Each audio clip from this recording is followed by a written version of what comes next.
মনত পৰেনে অনুৰাগ সেই অতীতৰ কথা? হাইস্কুলৰ সেই দিনবোৰলৈ দুয়োৱে যেন প্ৰেমত পৰিছিলোঁ সেই ৰঙা গোলাপ পাহৰ, আৰু মৰমতে যেন নাম থৈছিলোঁ নীলা চৰাই বুলি। আজিকালি আকৌ সেই নীলা চৰাইজনীলৈ বৰকৈ মনত পৰেও। তোমাৰ বাৰু মনত পৰেনে অনুৰাগ সেই নীলা চৰাইজনীলৈ? লাজুক লাজুক চাৱনি আৰু সোণাৰু ফুলীয়া মিঠা হাঁহি দেখিয়ে যেন হাত পৰিছিল দুয়োৰে হৃদয়খনি। দুয়োৱে যেন ভাল পাই পেলাইছিলোঁ সেই একেজনী নীলা চৰাইকে। তোমাৰ বাৰু মনত আছেনে অনুৰাগ?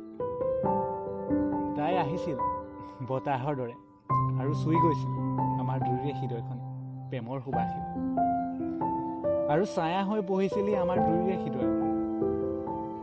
তোমাৰ বাৰু মনত আছেনে অনুৰাগ?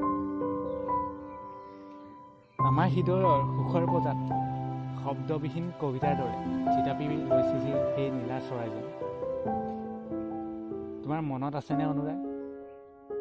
নীলা চৰাই, তুমি অহাৰ পাছতে আমাৰ হৃদয়ত গোলাপৰ সৰু সৰু পাহিবোৰে পোখা মেলিবলৈ ধৰিলে, আৰু লগে লগে আমাৰ হৃদয়ত প্ৰেমৰ নদীখন ববলৈ ধৰিলে।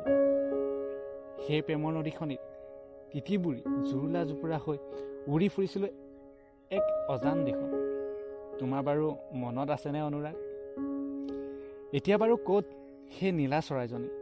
আমাৰ হৃদয়ত প্ৰেমৰ বীজ সিজি কিয় উৰা মাৰিলে বাৰু সেই নীলা চৰাইজনী অজান দেশলৈ? কেতিয়াবা পোৱা যদি তাই বতৰা অনুৰাগ, ক'বাচোন মোৰ কথা। আজিও মই অতীতত আবদ্ধ হৈ আছোঁ তাই ভাল লগা স্মৃতিবোৰ খুচৰি।